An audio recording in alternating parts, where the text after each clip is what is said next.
Hello, everybody, and welcome to another edition of Madden Benz Unfiltered with Mark Madden. I'm Tim Benz. Glad that you're with us. We are brought to you by the Barber School of Pittsburgh. Locations on Banksville Road and in Monroeville. Day and night classes available. Enrolling now at bsp.edu. Barber School? Yes, Google Barber School of Pittsburgh, bsp.edu. Also brought to us by Ultra Genius Brewing Company.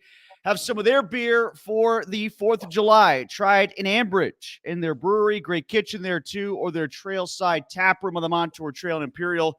Pick up a six-pack and bring it home for the long holiday weekend. Mark is back from Atlantic City. We'll talk about his trip and his vacation in just a little bit. But first and foremost, Mark, it is free agency day in the National Hockey League.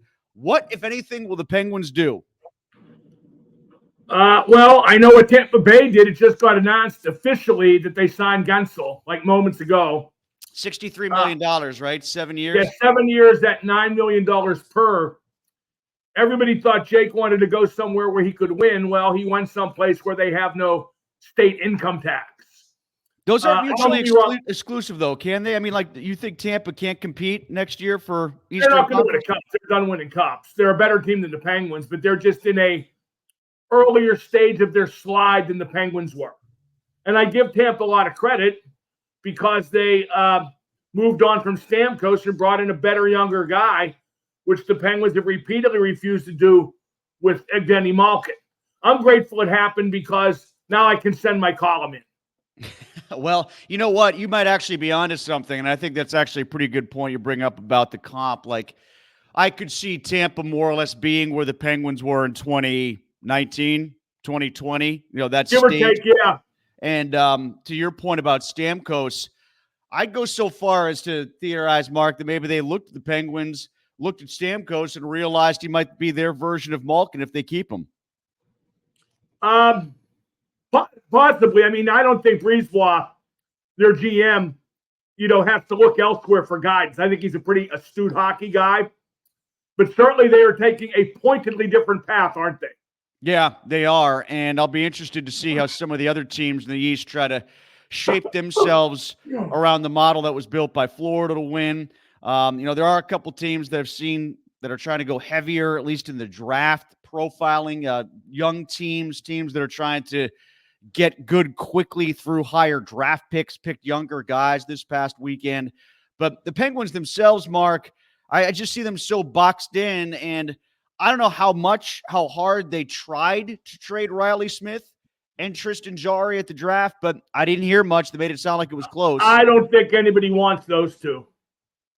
I think it's as simple as that. I think he miscalculated signing Nedeljkovic with the notion of trading Jarry, if indeed that's what he intended.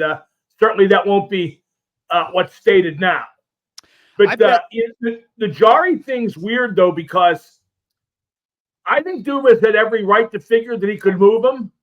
But then look at how many other goalies moved. For example, the Capitals just got Logan Thompson from Vegas. You'd much rather have Logan Thompson than Tristan Jarry. He's younger. He costs less. He's won. I mean, just all the goalies that moved kind of conspired to keep Jarry where he is. And it's a combo thing. Would you rather have Lindgren than Nedeljkovic, too? Well, I mean, that's 6-1, half a dozen of the other. Lindgren was pretty good last year, but, only pretty good. I just want to see what becomes of Blomqvist, because what's the point of having a second-round goalie who's had the seasoning that he's had if he's never going to have a chance to come up to the big club? If he's not on the team next year, there's a problem. And is that problem with management and coaching, or is that problem with him then?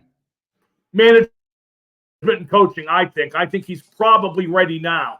One thing about goaltending, Tim, the puck in the net, the size of them never change. It's not like it's a smaller puck and a bigger net when you reach the NHL.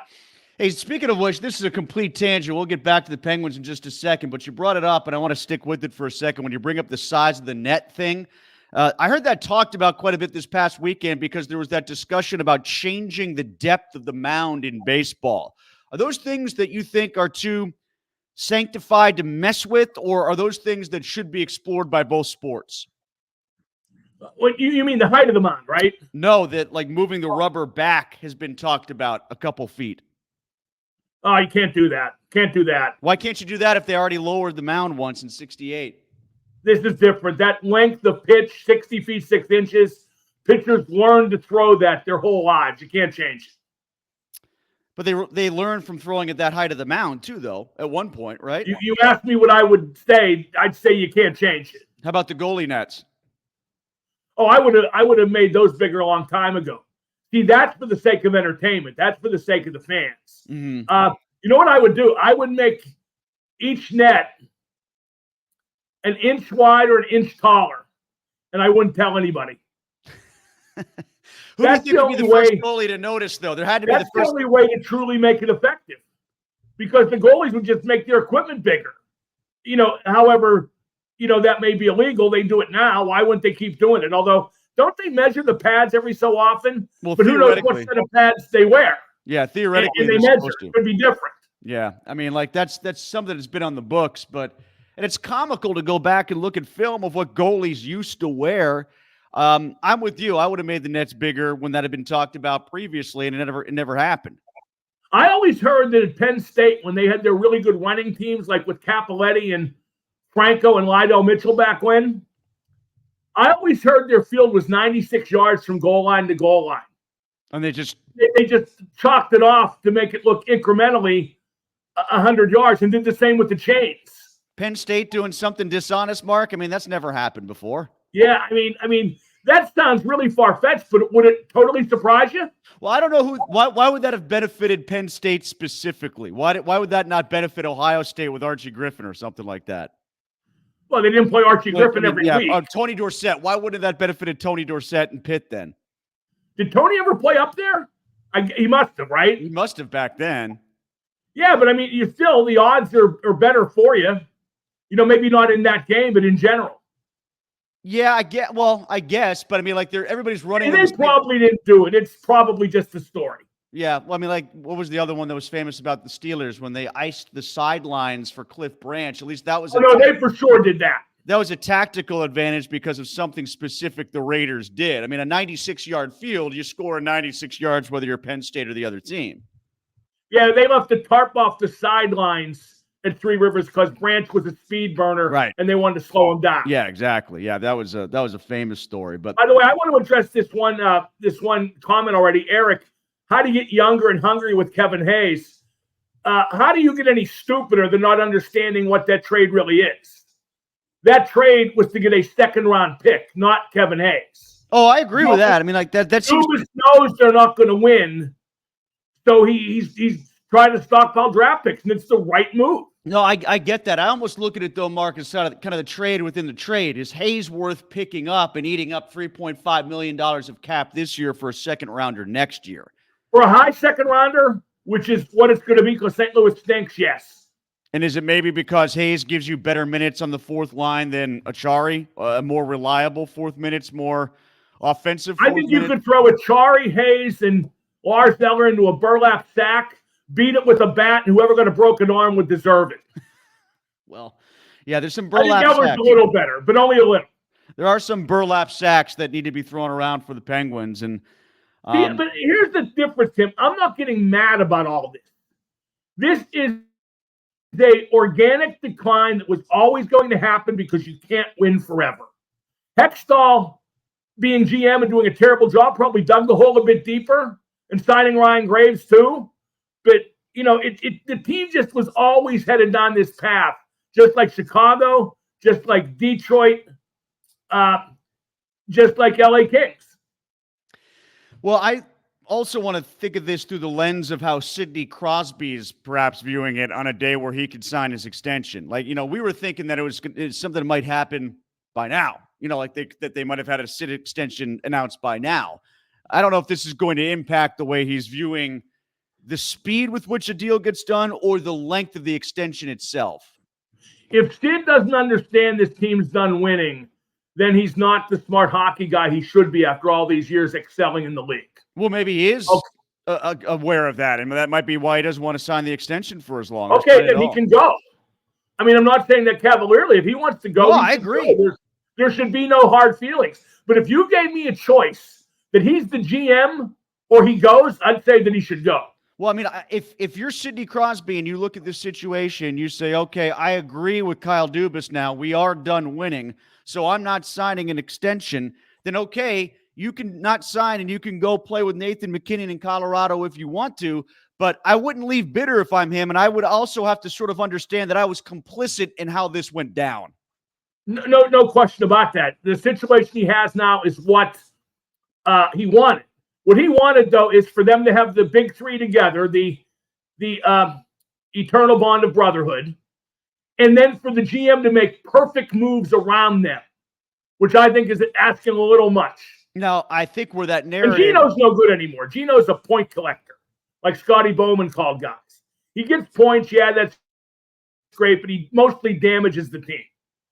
That narrative, though, with Crosby probably falls apart at the Jake Guentzel point, because it's clear that they didn't calculate things that way until Jake left. And maybe even after Jake left, they thought they could still win. But it took them a while to allow themselves to approach things that way. I think Dubas came in and gave it 1 year. And now I think he sees what's up or has decided to acknowledge what's up. Did they also sort of ruin the market for Karlsson as well, Mark, with how it was exposed the way he played in Pittsburgh? Like, can they not move Karlsson now? I think Karlsson ruined the market for Karlsson. I don't put any blame on what's happened with Karlsson anywhere but on Karlsson. That was a brilliant trade. It got rid of a bunch of dead weights, dead cap space, dead everything. And then that guy came in there and crapped the bed. That is 110% on Erik Karlsson. No, I that I get, and that I agree with. I think where I'm going with that thought is, for instance, on the power play. We all thought he was going to be a better power play guy when he came here, perhaps erroneously if you look deeper into the numbers. But he was so bad on the power play, and they kept having him try to quarterback the power play and have him, instead of trying to run it through Crosby. I think that exposed what Karlsson isn't on the power play. Well, and maybe what he isn't anymore. Mm-hmm. Okay. Yeah, but I mean, you're preaching to the choir there. The power play should go through Sid on the right half wall, and I bet it doesn't happen again this year. All right, so that's some Penguins talk. We do want to hear from Penguins fans at the start of free agency. I'm just not mad. I just think it's been a great run. I mean, they were contenders all the time from 89 through 2001. Then they were contenders all the time from 07 through probably, well, from 08 through 18 for sure. Yeah, I mean, they were legit contenders to win every year. How can you be mad when that isn't perpetuated? No, I don't think it's possible to perpetuate in a capped league. I'm not mad that they are now in the stage of rebuilding. I'm mad that they didn't seem to come to grips that they needed to start the rebuild earlier. Like after they lost. But to do that, they would have had to get rid of Malkin and probably Letang too. Their best bet, as I wrote in my column for the Trib, which I'll be sending as soon as we're done here, would have been to trade Malkin at like 18 or 19, get like Barkov in return, which they might have, at the very least Huberdeau, and gamble that you could assemble a new group around Sid to win. That was their best bet. It was no guarantee had they done that, but that was their best bet, and they chose nostalgia. And Fenway didn't want to come in 22 then and let Letang and Malkin go and be perceived as the new broom that sweeps clean. And I get that too. All right, so Penguins fans do want to hear from you. Give your thoughts on what the Penguins are doing or are not doing in free agency. Oh, the Reinhart deal. Is that a mistake from Florida, or is that the right thing to do because you win the cup, here's your guy, you keep him? It's the right thing to do because of where they're at right now. Yeah. They'll regret it in X amount of years, but they did the right thing. I'd have done the same. Let's get to some Pirates talk, Mark. And the Pirates lose 2 of 3 in Atlanta. Just one little piece of minutia. I did think it was a funny tweet. I saw somebody tweet out. I think it was that Pirates Twitter account that shows all the highlights from the 80s and 90s. They said the greatest unspoken rivalry in sports is home plate in Atlanta versus the Pirates. And the Pirates keep losing. Is that where Cruz broke his leg too?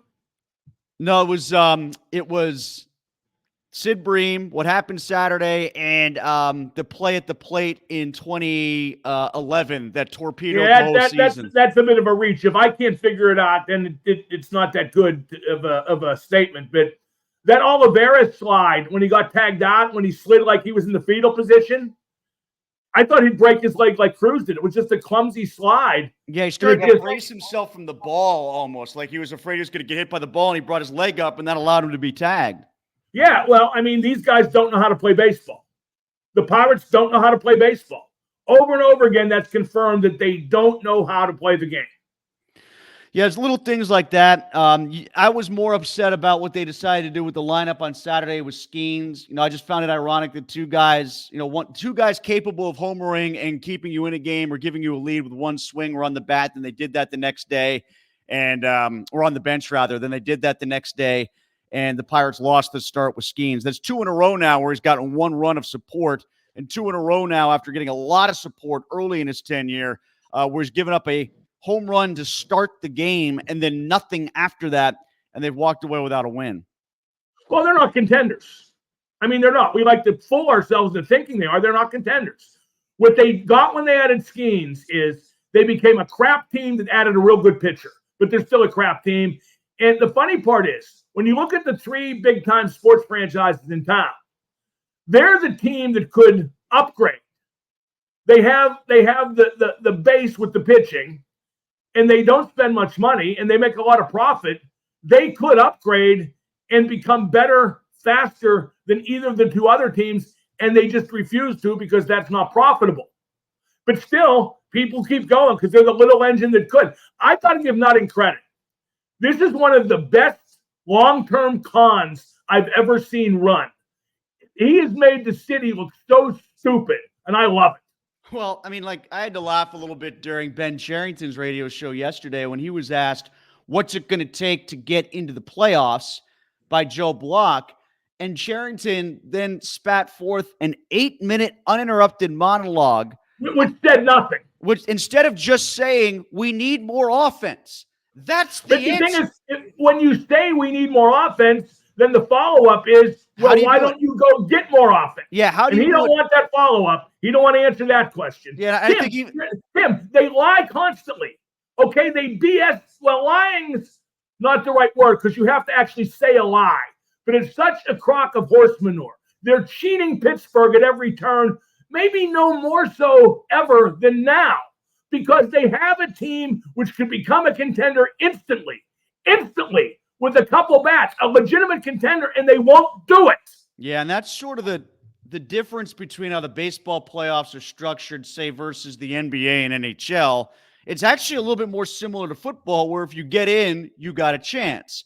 If you get in and you're Pirates, you got a chance because you got Skeens, Jones, and Keller. If you get in and you have pitching, you have a chance. Like if you get in and have pitching, you can be almost a favored underdog. Yeah, you could. I don't think the Pirates would be that, but you could in theory. That's who they play. Yeah, and if you look right now in the National League, the top 8 teams in OPS all have a better record. Why are we talking about this? They're not going to make it. They're not going to do what it takes to make it. Even now, Tim, a few of the teams, I know San Diego is, there's one other team above 500 starting to put stuff together, like 8-2, 7-3 over the last 10 games. Well, the Mets have gotten hot. Is that who you're thinking of? The Mets? No, they're the next team down. Is it St. Louis, maybe? St. Louis is right there on the fringe. I think they're either the last team in or the team like a half game out. I'll look it up, Tim. I have my notes right here, except my notes are scribbled badly. But, when you see the general manager say, if we're going to be in it, we're going to be in it because we've got good pitching and good run prevention. Well, that was just good enough to get you to 40 and 43. Then you're just going to be, 2 games under or 3 games under 500 by the time the season ends anyway. And here it is, Tim. San Diego 8-2 in their last 10. St. Louis 7-3 in their last 10. Yeah. Pirates 5-5, treading sludge. They'll win a series 2 out of 3. They'll lose a series 2 out of 3 because you can't. The other thing is you can't count on all those bullpen guys to cover those innings as much as they are counting on them to cover those innings, because they always have to pitch even when their starters pitch well. Except for Keller, which is ironic to me, Mark, because he's the one they actually have to pay if he gets hurt. I mean, I'm not trying to cut you off, Tim. I don't know why we're talking so much about him, because we know the ending. Yeah, the ending is, at best, they're like a 75, 76 win team. Yeah. You know what the Penguins need in their organization? They need someone who will speak truth to power. They need someone who will sit down with Sid and Sully and say, listen, we're no good anymore, right? that this is going nowhere, right? And if you believe otherwise, that means you won't temper what you do to try to fit what's best for the franchise. And maybe you need to consider your futures. Or maybe that would spur them into like Tim, this team could be better than it is. I don't know what the point would be, but it would be better than it is if they would trap and counterattack. That's the personnel they have. Trap and counterattack. And they're just going to go speed, because that's how we play. So it almost sounds like you're asking for somebody to tell Sullivan, if he's not going to change his ways, to go coach somewhere else. I guess, yeah. I mean, like, or Letang and Malkin. See, like, that's an easier thing almost to do for Sullivan than it is for Letang or Malkin, because if you're Letang or Malkin and you hear that, you're like, well, why would I go if I'm just going to pick up and go play somewhere else? I have great respect for all three of those guys, especially Sid. But the day of them having say should be over, and that includes Sid. All right, Mark, from the Steelers' point of view, one thing we didn't talk about on the podcast, what about Kenny Pickett, his personal quarterback coach, railing against whatever he has deemed to be the narrative out of Pittsburgh is about his protege, Kenny Pickett? I thought that was old news. Isn't that recycled? That happened mid last week, I think, right before. Did he do it again? I mean, yeah, he's full of crap. He's paid by Kenny Pickett to talk for Kenny Pickett and coach Kenny Pickett. So who cares what he says?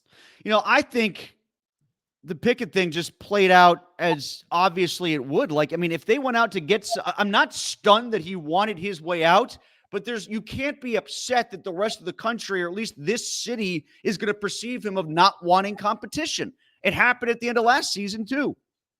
Kenny Pickett has the lowest percentage of touchdown passes in NFL history. Okay, that's not a narrative. That's a stat. He stinks. He utterly stinks. He never should have been picked in the first round by the Steelers or by anybody, and would not have been had Mike Tomlin not been a moron. All right, let's get to some comments. Eric says, am I the only one who thought Oliveris' slide at home plate on that wild pitch was awkward and uncoordinated like a little leaguer trying to slide for the first time? Mark, this is what you mean when he says they play a lot of these guys, they just don't know how to play baseball. We talked about that. I'm pretty sure that guy posted this before I repeated that today. Yeah, he did. It was up there as soon as we started, before we even started. We were talking about the Penguins when he put this up there. But he continues, and he says, speaking of Little League, does Jack Sawinski have a strikeout quota that he's required to meet? That's the only reason I can think of for continuing to trot him out there. He looks like he has zero business being in the majors. Yeah, and that's part of the reason why Cherington, I thought, sounded so dumb in his 3-part monologue over how the Pirates are going to fix themselves, when he said that part 2 was the coaches fixing some of the problems with these players. The players aren't good enough to fix them themselves, and the coaches, the manager, they're not good enough to fix them as well. Well, I'm not defending Sawinski, but who are you going to put out there instead? Michael A. Taylor, unfortunately. Or you go move Reynolds to center field. Michael A. Taylor, the defensive specialist, who turned a catchable fly ball into a triple last week. Yeah, did make a great catch in the game yesterday, though, that diving catch with 2 outs. I will give him that. Screw him. If you're there for defense, period, you have to make those plays all the time. This other Eric, we talked about him. He was the one that brought up Kevin Hayes. Oh, Mark says the Dorsett days, Pitt and Penn State was played at Three Rivers. Oh, okay. Well, but you get the point. My point was it doesn't benefit either team if they did what they did back in the 70s. My point is, I'm sorry I brought it up. Bill says, will Dan Quinn help Carlson return to the same Norris winning form like when they were together in San Jose, or am I reading too much into that? Isn't it David Quinn? Dave Quinn. Yeah, Dan Quinn was the center with the Penguins. Former Penguins center. Yeah. Yeah. No, that's reading too much into it. When Carlson won the Norris in San Jose, it wasn't because he was the best defenseman, because he wasn't. It's because he got 100 points. And he got 100 points in San Jose because they weren't concerned at all about winning or losing, and they just let him do what he wanted. Yeah, and there were some extra attacker goals in there and some goals in games that were kind of blowouts at the end, and all sorts of reasons, if you dive into the numbers, why Carlson's numbers were inflated. And we knew those numbers coming here. We just kind of hoped that, okay, those numbers may have been inflated in San Jose, but he's playing with some better players now, so they'll be inflated by that presence. And that was I thought they would have been inflated by the power play. Little did I know. Yeah. Jim says Pirates have a big issue in developing position players at the big league level for some reason. Yeah, that reason is they're not good enough when they get here, and their coaches and manager aren't good enough to develop them once they are here. I'm just tired of talking about them. I think they're irrelevant for the worst of reasons, Tim, because they choose to be. Jason says, I couldn't care less about the Pirates anymore. I don't understand why people in Pittsburgh keep falling for the con every time. I think that's because, like, Paul Skeens isn't a con. Like, he's a legit player, and people want to have hope that they can at least watch a good player for 5 years. I can't wait till he reacts to what he has to put up with here, because he will. Mike says they can't go on a run because Shelton's a bad manager. They need a center fielder badly. That's not why. That's not why. He is a bad manager, but that's not why. That's not the only reason why. It's much greater than that. It's more expansive than that. Richard, Tim, they do not have 8 legitimate major league bats. Well, 9 because there's a DH. They certainly do not have 9 legitimate major league bats. They might not have 4. Yeah, that's right, and they won't fix it. So, well, and you know the offensive part of it, Mark, is everybody says, "Oh, the offense is down across baseball. Offense is down across baseball." And while it's down, they've gotten worse than everybody. Of all the bad offense, they're at the bottom of the National League in just about every single category. Connie Macklin said that 75% of the game is pitching. The Pirates have proven them wrong. Richard says the Pirates selling hope in the future is a lot cheaper than spending and having no guarantees of winning. Yeah, that's why you're seeing a lot of Bubba Chandler hype right now. And Ron says, I like the number 2. I like the 2 number 2 picks, especially Tanner Howe. I like what I read. Yeah, there's no way of knowing. But yeah, I mean, they seem good. You know, I think it's the same thing with Yeager. You know, we liked what we heard about Yeager. It's just now he's blocked for another year while he's developing. Yeah, but I talked to people last night who think he could be a legitimate wing at the NHL level if that's the path they choose to go. But here's the thing. Yeager's a right-handed shot, correct? Mm-hmm. So you'd have to play him with either Malkin or Sid. Playing him with Malkin would be like tying an anchor around his ass and throwing the anchor in the Allegheny River. Playing him with Sid won't happen because Sid's got to play with Rusty. Well, the other thing about that is if you bring him up as a wing, then you're going to move him to center eventually in 2 years. He's going to have to learn it on the fly once Malkin is gone. Unless they keep Malkin again, which, God, let's not rule it out because that's the path that they've gone down. You know what is funny about Sid doesn't make demands, okay? He doesn't. Okay? I think the closest he did to that was when he strongly encouraged them to sign Gino and Tanger in 22, okay? But like a really bad precedent was set when they got Iginla in 13, specifically to play with Sid. And Sid never told the coaches or GM he wanted to play with Duper and Cooney. He told the media. And the coach divined his will. You know what I mean? So shall it be done. They should have just said, look, Iginla, we got you to play with Sid. You're playing with Sid. Yeah, okay, period. But ever since then, they just try to figure out what Sid wants and do it. Mark, how's the trip to Atlantic City to see Leonard Skinner? Well, Skinner were great. They always are. Always terrific. Went to Chef Vola, went to the legendary Knife and Fork of Boardwalk Empire fame. Started drinking daiquiris for the first time, which I love and probably will continue to do so, although only in a vacation setting, I think, like Vegas or some kind of beach deal. But yeah, it was great. Are you a rum drinker by nature or not? Say it again? Are you a rum drinker by nature or not? No, but you can barely taste the rum, really. Yeah, that's just the part to get you drunk. Everything else is the taste of the sweets, right? The mixers, strawberry. You said you like banana better than strawberry, though? Yeah, but I like them both. Yeah. What other kind are there? I mean, is there... Strawberry, you can do like a berry daiquiri.